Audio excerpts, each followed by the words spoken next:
Hello everyone, this is your all-time favorite channel, that is Aao Science Padhe. And now in this video we will talk about the second part of the acid, bases and salt for the class 7.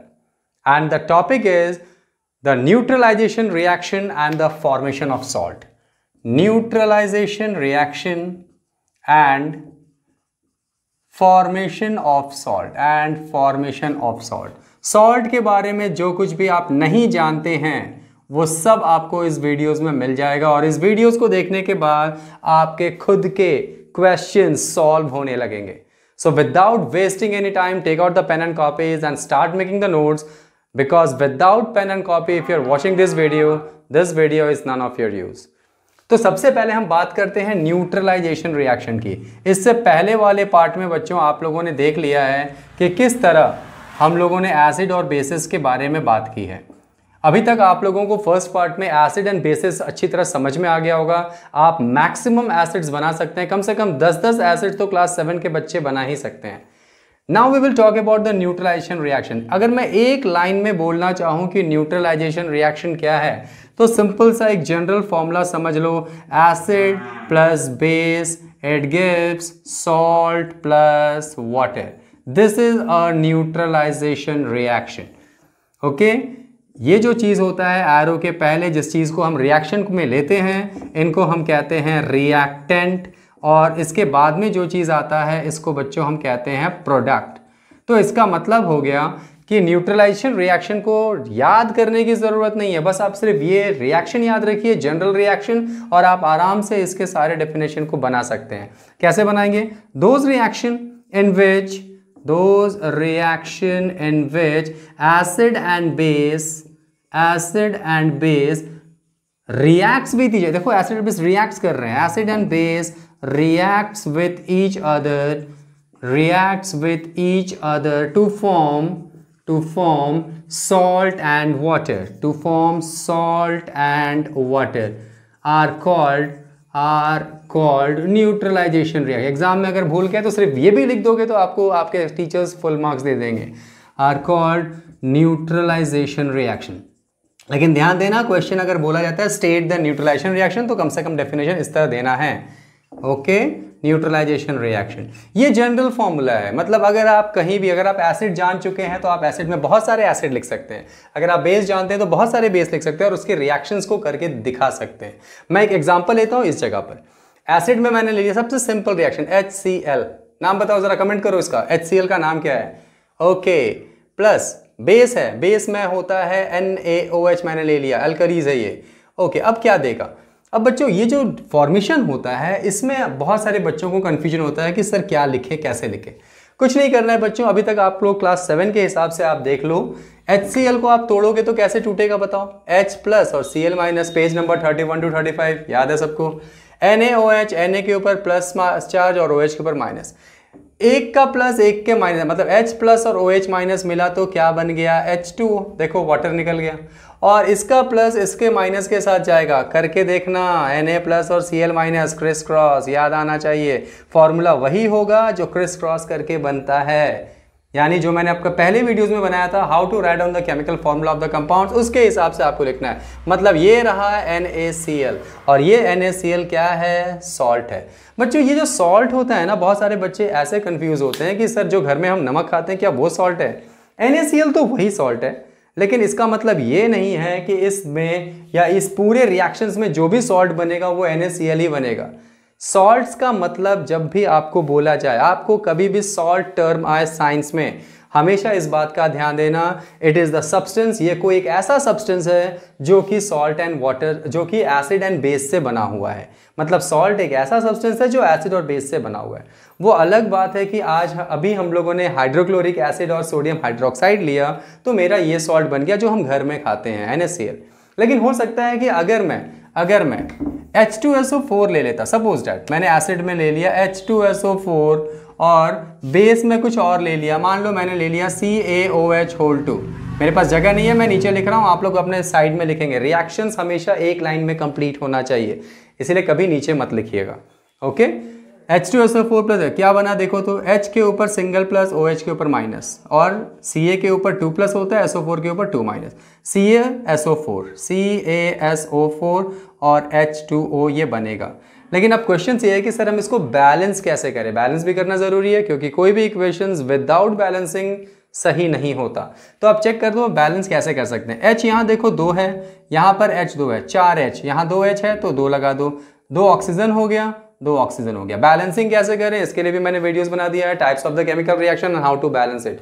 उस reactions को आप देखेंगे और ये आराम से balance हो जाएगा। बैलेंस में नंबरिंग करना है, गिनना है, H कितना 2, यहाँ पर H कितना 2, 4H है, 2 2 4। अब ऑक्सीजन देखते हैं, 4 O4 यहाँ है और O2 यहाँ है, होल है ना, देखो ब्रैकेट में H के लिए भी 2 होता है, O के लिए भी 2 होता है, तो O भी 2 हो गया यानी, और 4 यहाँ 6, तो 4 यहाँ और 2 यहाँ 6, कंप्लीट। बाकी CaSO4 सब आपका इक्वल में आप चेक कर सकते हैं। तो बच्चों इस बार जो ये भी तो मैंने एसिड लिया, ये भी मैंने बेस लिया, ये एसिड, ये बेस, और ये जो बना ये क्या बन गया, सॉल्ट बन। लिखो तो क्या ये सॉल्ट वो सॉल्ट है जो हम अपने घर में खाते हैं? जी नहीं, ये अलग से सॉल्ट है जो हम केमिस्ट्री लैब में कहीं कहीं यूज करते हैं। ठीक है, तो सॉल्ट का मतलब ऐसा नहीं कि वो सिर्फ घर वाला सॉल्ट हो, ये सब सॉल्ट है, NaCl भी सॉल्ट है, CaSO4 भी सॉल्ट है, और भी अगर हमारा एसिड और बेस अगर चेंज होता है तो वो भी डिफरेंट तरह के सॉल्ट्स के बारे में वो बोला जाएगा। Is it clear? समझ में आ रहा है? ये है न्यूट्रलाइजेशन रिएक्शन। अब क्या है बच्चों कि ये जो प्रॉपर्टीज है, इस सॉल्ट की जो प्रॉपर्टीज है, इसके बारे में हमें थोड़ा स्टडी करना है, जो कि क्लास 7 में दिया हुआ है। ठीक है, तो क्या आप, मैंने अभी आपको 2 रिएक्शंस दिए हैं, फर्स्ट रिएक्शन ये वाला, ये 2 रिएक्शन, क्या आप अपनी मर्जी से 2 रिएक्शंस और लिख सकते हैं? कमेंट करके बताइए, 2 रिएक्शंस और लिख के, मतलब अपने मन से कोई एसिड चुनिए। एसिड कहाँ से चुने? फर्स्ट पार्ट वाले वीडियो से, अगर आपने पढ़ा है तो, और नहीं पढ़ा है तो फिर ये चीज़ मैंने आपको बार बार कहा था, ये सेकेंड पार्ट वही लोग देखें जो पार्ट 1 देख चुके हैं, अदरवाइज उनके ऊपर से पार हो जाएगा, फंडा समझ में नहीं आएगा। इसीलिए बहुत ज़रूरी है कि आप इसके फर्स्ट पार्ट को देखें और उसके बाद समझते हुए सेकंड पार्ट को करें।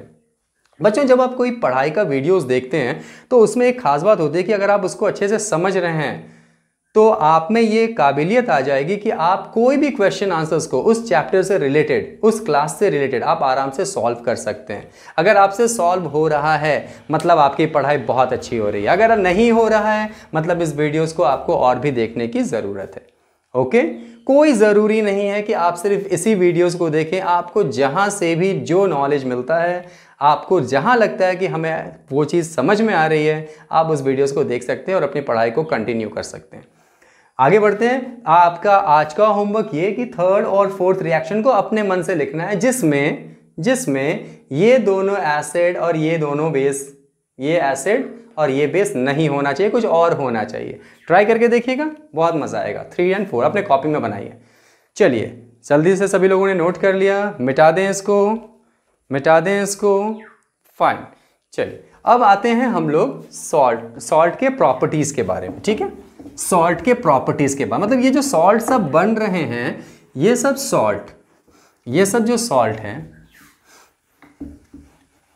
जो सॉल्ट है इसकी प्रॉपर्टीज क्या है, इसके गुण क्या है, इसके कैरेक्टरिस्टिक्स क्या हैं।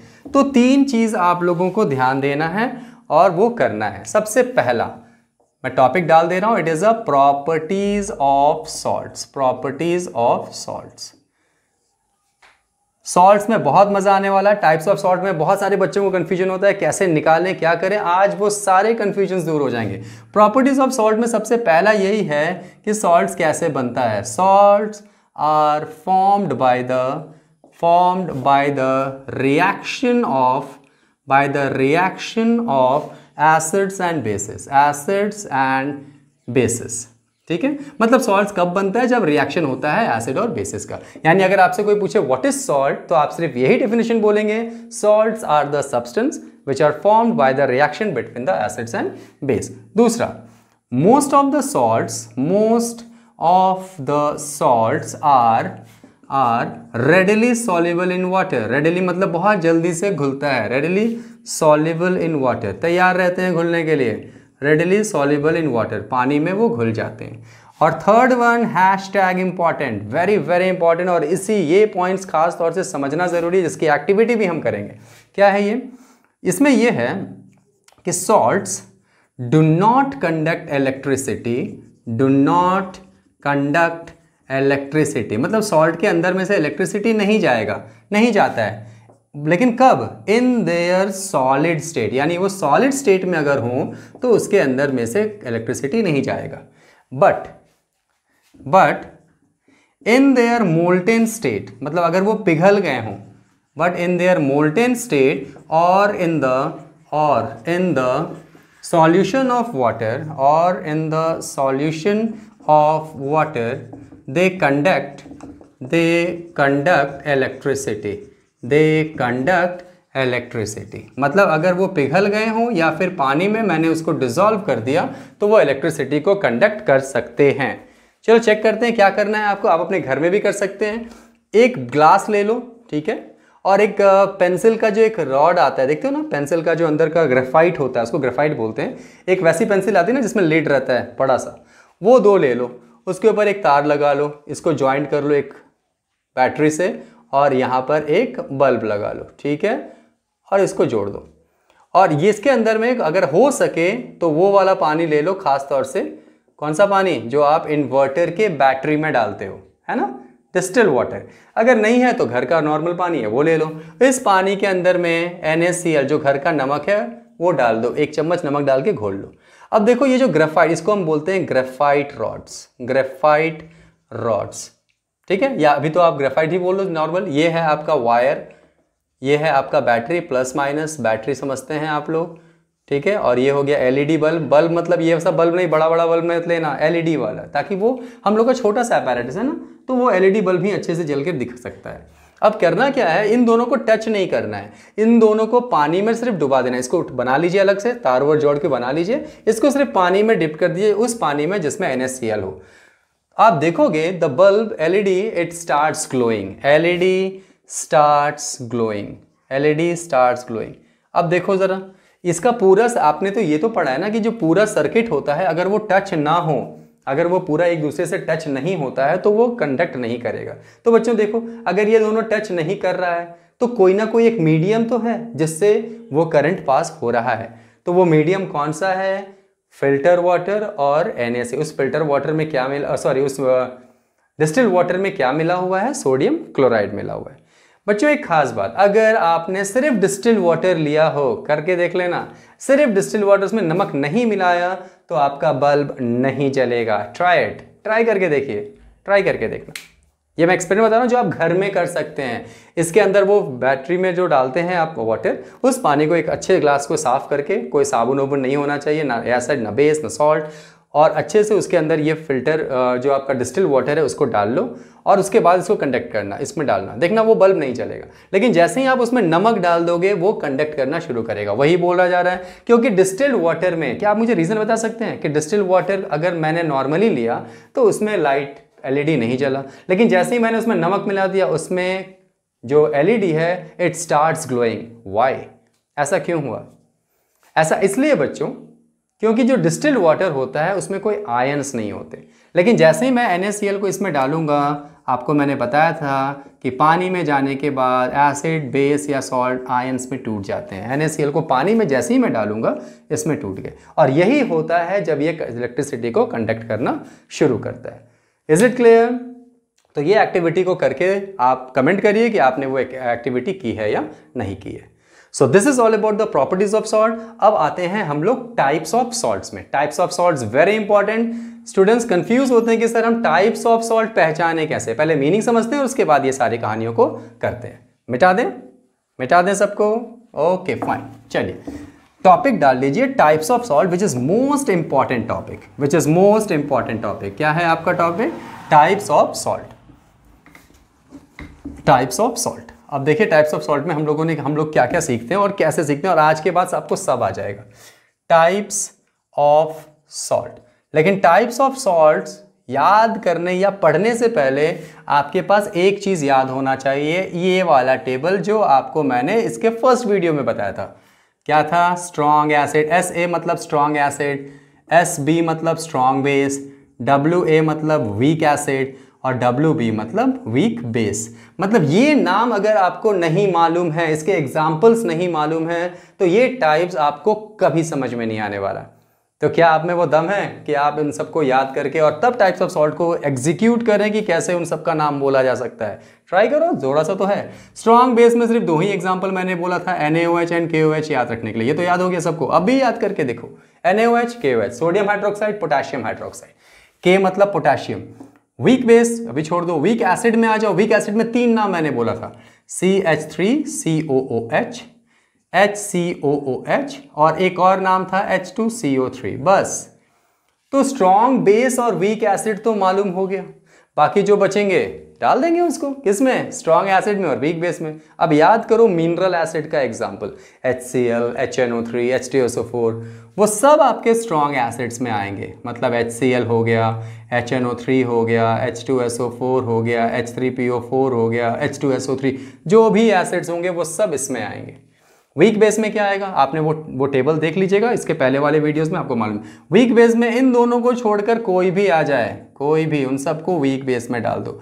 MgOH2, CaOH2, NH4OH, ZnOH2, कुछ भी डाल दो, वो सब आपके वीक बेस में आ जाएंगे। क्लास 7 में इतना आप लोग सिर्फ याद कर लें तो आपके पूरे टाइप्स ऑफ सॉल्ट्स आराम से समझ में आ जाएंगे। चेक करते हैं। Generally there are 3 types of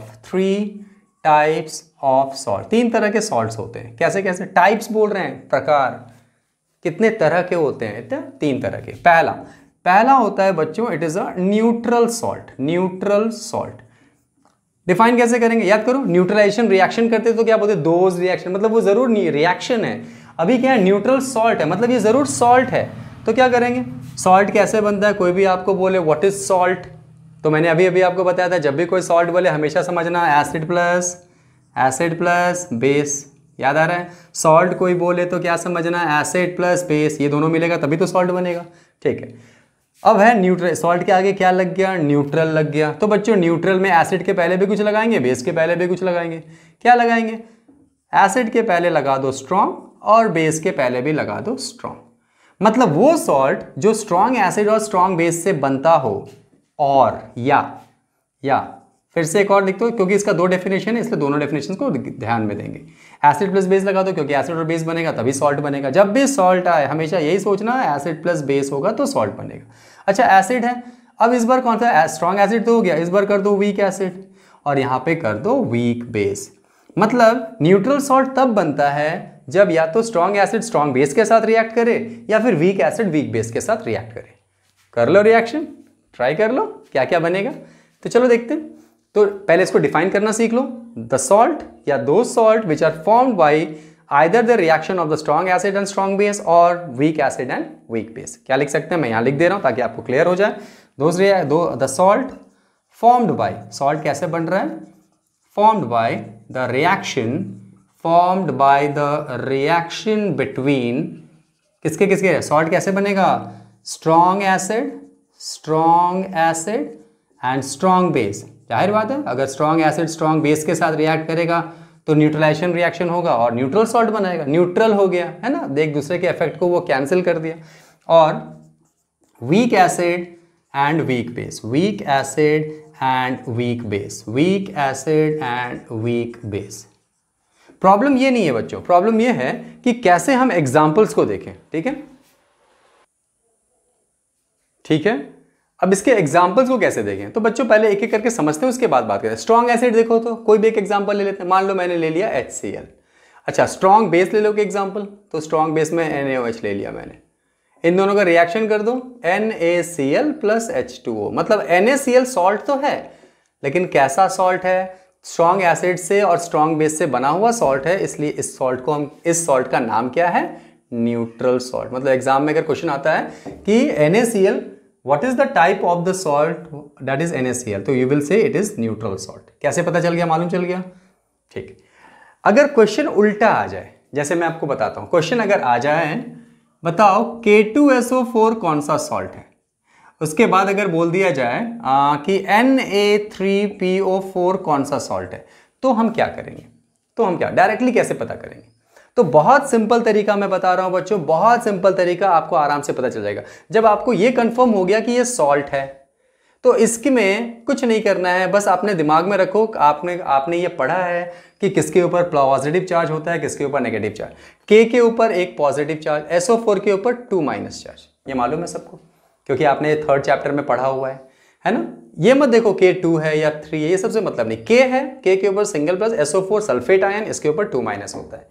अब क्या करें, अब ये करना है कि इन दोनों में H प्लस और OH माइनस को जोड़ना है, मतलब इसको इनके साथ ट्रांसफर करना है। तो क्या करते हैं, H प्लस, जो इसका प्लस चार्ज है वो माइनस के साथ जाएगा, जो इसका माइनस है वो प्लस के साथ जाएगा। तो देखो हमेशा जितने भी सॉल्ट को पता करना होगा, हमेशा उसमें H प्लस और OH माइनस को जोड़कर देखना है, जो कि उसके अपोजिट आयंस की तरफ होंगे। फॉर एग्जाम्पल K2, K के ऊपर प्लस चार्ज, तो इसके पास माइनस वाला कौन है, OH माइनस। तो चेक कर लो, K प्लस और OH माइनस दोनों मिलेगा तो क्या बनेगा, 1 and 1 क्रिस क्रॉस KOH। ठीक है, अब SO4 किसके साथ गया, H प्लस के साथ। H प्लस देखो, H प्लस इसका माइनस के साथ, इसके साथ जाएगा, H प्लस और SO4 2 माइनस, 1 2 क्रिस क्रॉस कर दो, क्या बन गया, H2SO4। चेक करो KOH, KOH कैसा बेस है, स्ट्रॉन्ग बेस, लिख दो यहाँ स्ट्रॉन्ग बेस। H2SO4 कैसा है, देखो स्ट्रॉन्ग एसिड है। अब आप खुद ही बता दो, स्ट्रॉन्ग एसिड और स्ट्रॉन्ग बेस से जो सॉल्ट बनता है वो कैसा सॉल्ट होता है, कमेंट करो, न्यूट्रल सॉल्ट। कितनों को समझ में आ गया, कितनों को समझ में आ गया कैसे निकालना है, कैसे निकालना है। इजी, एक और करके देखते हैं ताकि हमें क्लियर हो जाए सारी चीजें। ये लिख लिया आप लोग, मिटा दें, फाइन। चलो न्यूट्रल का ही मैं एग्जांपल ले रहा हूं, बाद में धीरे धीरे करके सारे एग्जांपल्स को मैं लूंगा। बच्चों न्यूट्रल सॉल्ट में स्ट्रॉन्ग एसिड स्ट्रॉन्ग बेस के साथ और वीक एसिड वीक बेस के साथ दोनों रिएक्ट कर सकता है। दोनों में से कोई भी अगर ऐसा रिएक्शन होगा तो जो सॉल्ट बनेगा वो न्यूट्रल होगा। आपके किताब में सिर्फ एक ही चीज लिखा हुआ है, the salts which are formed by the reaction between the strong acid and strong base. लेकिन बच्चों ये भी याद रखना कि वीक एसिड कोई हो और वीक बेस हो, अगर उन दोनों का भी रिएक्शन होता है तो जो सॉल्ट बनेगा that is a neutral salt. अब देखो दूसरा क्वेश्चन था Na3PO4, है ना, Na3PO, थोड़ा दूर दूर लिख रहा हूं ताकि आपको क्लियर हो जाए। करना कुछ नहीं है, Na के ऊपर प्लस चार्ज होता है, आपको मालूम है, PO4 के ऊपर 3 माइनस होता है। ठीक है, अपने माइंड में ये रफ में करना है, जब भी सॉल्ट ऐसा दिया हो आपके एग्जाम में तो ये जो काम मैं आपको बता रहा हूं ये रफ में करना और फाइनली उसका आंसर नीचे में लिख देना। अब देखो मैंने क्या कहा, H प्लस और OH माइनस को जोड़ना है, तो बताओ H प्लस कहाँ जाएगा, प्लस है तो माइनस के साथ, मतलब H प्लस यहाँ जुड़ेगा इसके साथ, है ना, और माइनस वाला यहाँ जुड़ेगा, मतलब OH माइनस को यहाँ जोड़ेंगे। अब Na और OH जुड़ेगा तो क्या बनेगा, ये 3 देखने की जरूरत नहीं है आपको, है ना, NaOH बन गया और यहाँ बन जाएगा H3PO4। मिला लोगे अपने मन से नहीं, H प्लस और PO4 3 माइनस, आँख बंद करके मत लिखना, 3 H किसके साथ, 3 के साथ और PO4। देखो फिर, अब देखो H3PO4 मुझे याद है ये स्ट्रॉन्ग एसिड है और NaOH मेरा स्ट्रॉन्ग बेस है। अब स्ट्रॉन्ग बेस और स्ट्रॉन्ग एसिड के साथ जो सॉल्ट बनता है वो कैसा सॉल्ट होता है, न्यूट्रल सॉल्ट। ये काम रफ में करने के बाद फाइनली आप यहाँ प्रेडिक्ट कर लो ये सॉल्ट स्ट्रॉन्ग बेस और स्ट्रॉन्ग एसिड से बना है, ये रिएक्शन याद है, तो इसका मतलब ये हो गया भी मेरा न्यूट्रल सॉल्ट। इजी, क्लियर है, क्लियर है। जितने भी सॉल्ट्स बन रहे हैं वो सब न्यूट्रलाइजेशन रिएक्शन के चलते बन रहे हैं। न्यूट्रलाइजेशन रिएक्शन का हमारी जिंदगी में बहुत ही ज्यादा यूजफुलनेस है, बहुत ही ज्यादा यूज है। देखेंगे क्या यूज है, ये क्लियर हो गया। चलो अब बात करते हैं एसिडिक सॉल्ट का, ठीक है, ताकि आप क्लियर हो जाए। मैं यहाँ लिख देता हूँ, इसको मिटा, आप नोट करते चलिए, मैं इसको मिटाता हूँ। चलिए अब बात करेंगे एसिडिक सॉल्ट का। एसिडिक सॉल्ट का भी डेफिनेशन मालूम होना चाहिए। देखो बहुत एक ट्रिक मैं दे दे रहा हूँ ताकि याद रहे, कभी एग्जाम में अगर भूल जाओ तो क्या करोगे। देखो अब दूसरा नाम क्या है, एसिडिक सॉल्ट। तो एसिडिक सॉल्ट में क्या है, द सॉल्ट which are या which is formed by strong acids and weak base मतलब वो सॉल्ट जो स्ट्रॉन्ग एसिड और वीक बेस है। तो स्ट्रॉन्ग एसिड का एक एग्जांपल ले लो, मान लो मैंने ले लिया HNO3, देखो स्ट्रॉन्ग एसिड में है, और वीक बेस का कोई ले लो, कोई भी ले लो इसमें से, कुछ भी आपकी मर्जी। मान लो मैंने लिया सबसे पहला वाला MgOH2। चलो इन दोनों को रिएक्शन करते हैं, तो आपको मालूम है acid plus base, salt and water, तो क्या बन जाएगा Mg का आपको मालूम है 2+ होता है और NO3 का सिंगल माइनस। जितनों को नहीं याद है बच्चों कर लो, क्योंकि फिर 9-10 में यही करना पड़ेगा। आज नहीं करोगे तो कल करना ही होगा, अदरवाइज तैयार रहो, केमिस्ट्री में नंबर्स आपके उतने अच्छे नहीं आ पाएंगे। तो मेहनत कर लो 7 में ही, ताकि 9 तक 10 तक आप लोगों को ये सारी चीज़ें क्लियर हो जाए। Mg के साथ किया तो क्या बन गया, MgNO3 क्या ये भी सॉल्ट है? यस, ये भी सॉल्ट है, क्योंकि ये एसिड और बेस से बना है। यानी सॉल्ट जब भी बोला जाए हमेशा ये सोचना है it is made up of acid and base. NO3 plus, और पानी निकलेगा मालूम है, क्योंकि न्यूट्रलाइजेशन रिएक्शन क्या होता है, acid plus base it gives salt and water. Easy. अब ये MgNO3 ये सॉल्ट है। अब कैसा सॉल्ट है ये? एसिडिक सॉल्ट है, क्योंकि ये बना है स्ट्रॉन्ग एसिड और वीक बेस से। मान लो एग्जाम में सिर्फ यही दे दे MgNO3 और बोले बताओ, और आपको नहीं मालूम है, तो वही काम, Mg का 2+ तो मालूम है, NO3 का सिंगल माइनस मालूम है। अब क्या करना है, H+ और OH- लगाना है, जैसे आपने यहां लगाया था। प्लस कहां जाएगा, इसके साथ जाएगा। OH कहां जाएगा, इसके साथ जाएगा। H+ और NO3 बना के क्या दे दिया, HNO3 दे दिया। Mg क्या दे देगा, MgOH2 दे देगा। बाकी इस टेबल से हिसाब से आपको मालूम चल जाएगा कौन कहां पर है, कैसे है। तो देखो ये हो गया वीक बेस, ये हो गया स्ट्रॉन्ग एसिड। सॉल्ट का नाम एसिडिक है, सॉल्ट का नाम एसिडिक है, मतलब एसिड इसमें स्ट्रॉन्ग होगा। चेक कर लो, स्ट्रॉन्ग एसिड। अगर बेसिक सॉल्ट होता, मतलब सॉल्ट का नाम बेस के ऊपर पड़ रहा है, मतलब बेस स्ट्रॉन्ग है। बोलते हैं ना कि फैमिली में जो स्ट्रॉन्गेस्ट आदमी है, अगर मम्मी स्ट्रॉन्ग तो मम्मी के नाम से चल रहा है।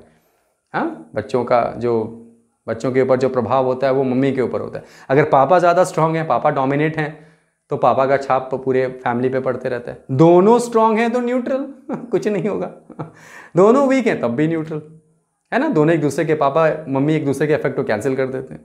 तो ये काम यहाँ भी आप अंदाज़ा लगा लो, आपके घर में कौन है, एसिडिक सॉल्ट है, बेसिक सॉल्ट है या न्यूट्रल सॉल्ट है। Just for joking.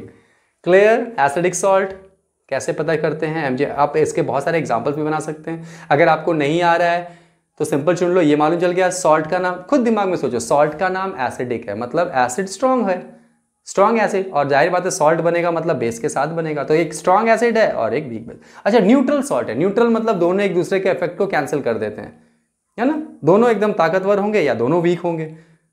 एसिड और बेस दोनों स्ट्रॉन्ग होंगे या फिर दोनों वीक होंगे। आप उनका एग्जाम्पल यहाँ पर डाल सकते हो। क्लियर है, सबको समझ में आ रहा है? Very good. अब आते हैं last salt, that is a basic salt. That is a basic salt.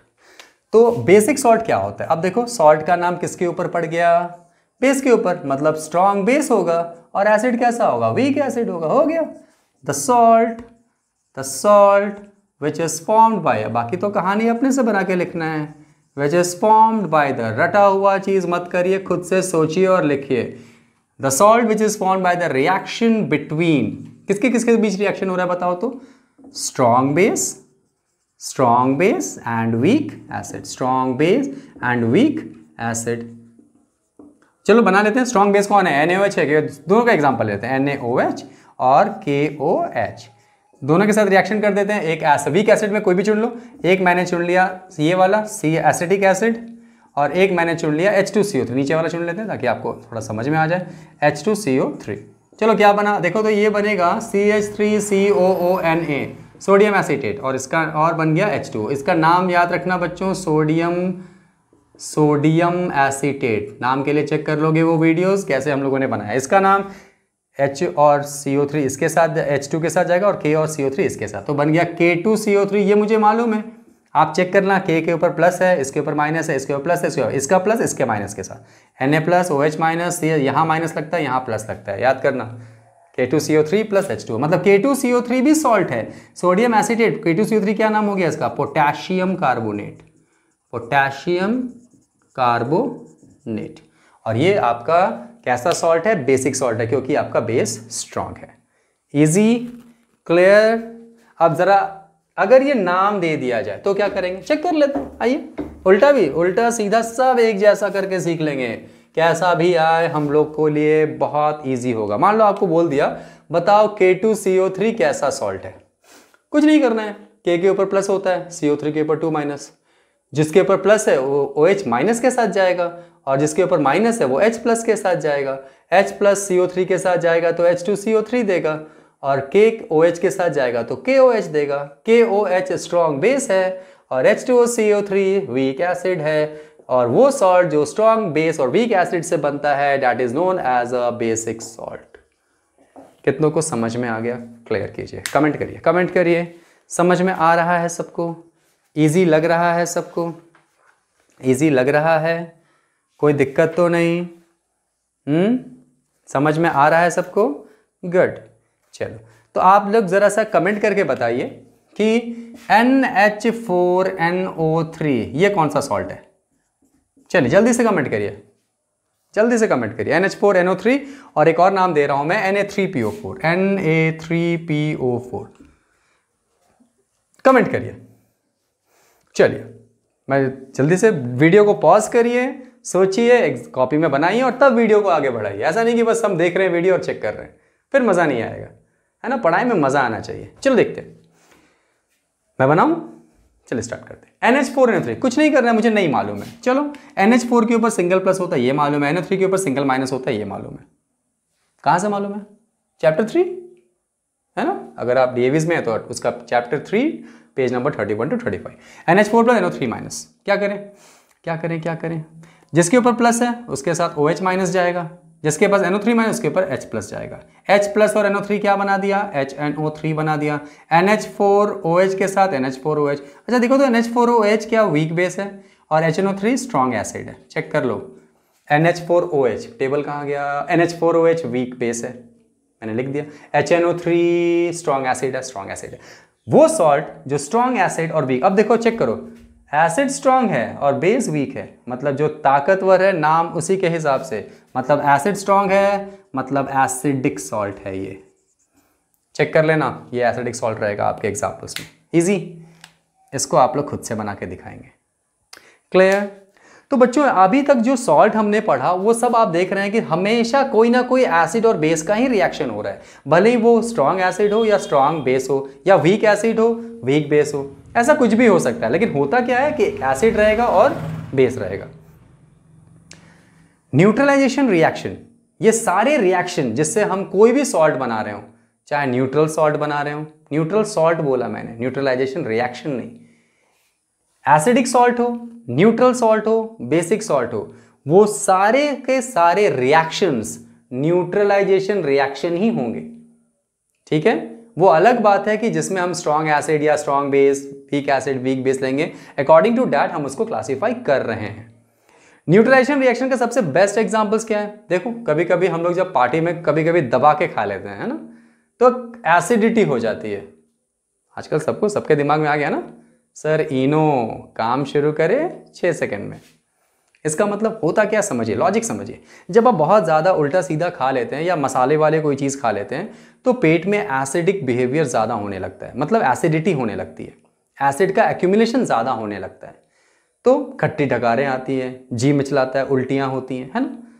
तो उसके इफेक्ट को ख़त्म करने के लिए, न्यूट्रल करने के लिए, अब एसिड बहुत ज़्यादा हो गया है, अब एसिड को कम करना है, तो बेस, इनो में बेस होता है, इनो में बेस मतलब पता है, इनो में ये वाला बेस होता है मैग्नीशियम हाइड्रोक्साइड, और इसी को हम एक पर्टिकुलर नाम से भी जानते हैं एंटासिड्स, मतलब एसिड का एंटी है ये, मतलब एंटासिड्स वो सब्सटेंस होते हैं जो एसिडिक बिहेवियर को, एसिडिटी प्रॉब्लम को खत्म करते हैं।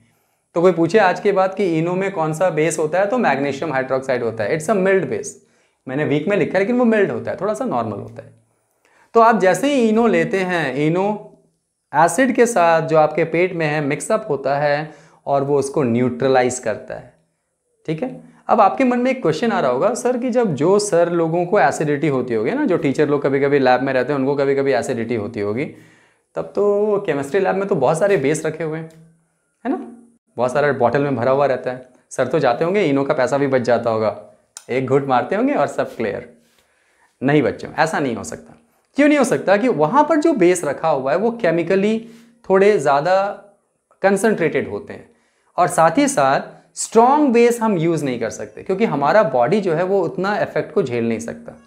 अगर मैंने NaOH पी लिया, MgO स्ट्रॉन्ग वाला कोई पी लिया, NaOH KOH पी लिया, तो पता चला कि मैं ठीक हो जाऊँगा, क्योंकि बहुत ज़्यादा हाई रिएक्शन वहाँ पर प्लेस होता है। इसीलिए मिल्ड बेस लेते हैं हम लोग। ये सब भी ले सकते हैं कहीं कहीं पर, आपने सुना होगा सोडा वोडा, कोई लोग गाँव के लोग सोडा खा लेते हैं, वो भी एक बेसिक बिहेवियर होता है। क्लियर है? ओके। आपने कभी कभी एक्सपीरियंस किया होगा जब आप कभी लाल चींटियों के पास या उनके घरों में जाके खड़े हो जाते हैं और वो आपको काटना शुरू कर देती हैं, कितना जलन होता है, और आप क्या करते हैं, ओह काट दी मुझे, लो लो तुम भी जाओ, तुम भी मर जाओ। ऐसे ही बोलते हैं ना। हाँ, अब देखो सिंपल सा चीज़ है, चींटियों एक तो आप उनके घर में खड़े हो, हाँ, और ऊपर से उसी को बोल रहे हो हट जाओ यहाँ से, तुम क्यों नहीं हट जाते? तो आज के बाद चींटियों को मारना नहीं है, आप उसकी जगह से हट जाइए, वो आपको काटेगी नहीं। और जहाँ चींटियाँ काटे उस जगह पर आप बेकिंग पाउडर या बेकिंग सोडा लगा सकते हैं। अब इसका लॉजिक समझते हैं। चींटियों ने जब काटा तो चींटियों के अंदर में कौन सा एसिड? कमेंट करिए जल्दी। रेड एंड्स कंटेन्स विच acids? Formic acid. Very good, formic acid. वो फॉर्मिक एसिड आपके बॉडी में इंजेक्ट करती है तो आपको जलन होनी शुरू होती है एसिड में। अब उस इफेक्ट को कैंसिल करने के लिए मुझे क्या चाहिए? बेस चाहिए। तो हम लोग बेस के लिए साबुन से वॉश करते हैं, या फिर बेकिंग सोडा मिल्ड वाला होना चाहिए। मिल्ड मतलब थोड़ा सॉफ्ट होना चाहिए। तो खाने वाला सोडा में थोड़ा बेसिक बिहेवियर होता है, उसको अगर हम यूज़ करेंगे तो वो उसके इफेक्ट को वो कैंसिल कर सकता है। क्लियर है? एक और ख़ास सवाल जो फर्स्ट पार्ट ऑफ वीडियो में बहुत ज़्यादा कॉमन रहा, क्या आपके टूथपेस्ट में नमक है? और अभी तक तो आपको पता चल ही गया होगा कि आपके टूथपेस्ट में नमक नहीं, एग्जैक्टली बेस है। और काम क्या है ये समझते हैं। काम ये है बच्चों, जब आप रात भर सोए हुए रहते हैं और सुबह ब्रश करते हैं तो रात भर आपके मुंह में जो कीटाणु होते हैं, जो आपके माइक्रो ऑर्गेनिजम्स होते हैं, वो वहाँ के फूड आइटम्स को धीरे धीरे सड़ाकर गलाकर एसिड्स में कन्वर्ट करते हैं। ठीक है, इसीलिए आप जब सुबह उठते हैं तो आपके मुंह में थोड़ा खट्टापन आ जाता है या फ्रेशनेस फील नहीं होता है ना। आपने ऐसा महसूस किया होगा। तो यानी एसिडिक बिहेवियर बहुत ज़्यादा हो गया और माउथ का एसिडिटी या एसिडिक बिहेवियर थोड़ा ज़्यादा हो जाता है। उस एसिडिक बिहेवियर को कम करने के लिए अब सॉल्ट की ज़रूरत नहीं, वहाँ हमें बेस की ज़रूरत है। अगर मैं सॉल्ट की भी बात करूँ तो कैसा सॉल्ट लगेगा? न्यूट्रल सॉल्ट, एसिडिक सॉल्ट या बेसिक सॉल्ट? Basic salt. यानी सॉल्ट भी अगर मुझे कभी देना हो तो वैसे सॉल्ट को हम लेके काम करेंगे जो बेसिक सॉल्ट के हिसाब से करता हो। यानी अगर आपके टूथपेस्ट में कभी नमक भी हो तो वो बेसिक सॉल्ट हो सकता है, ठीक है। अदरवाइज हमेशा उसको हम ये बोल सकते हैं इट कंटेन्स द बेस, क्योंकि बेस एसिड का दुश्मन है और उसके इफेक्ट को कैंसिल कर सकता है, क्लियर है? सो ये सब आपके न्यूट्रलाइजेशन रिएक्शन के तहत ही ये सारी बातें कही जाती हैं। So this is all about the types of salt and the neutralisation reaction.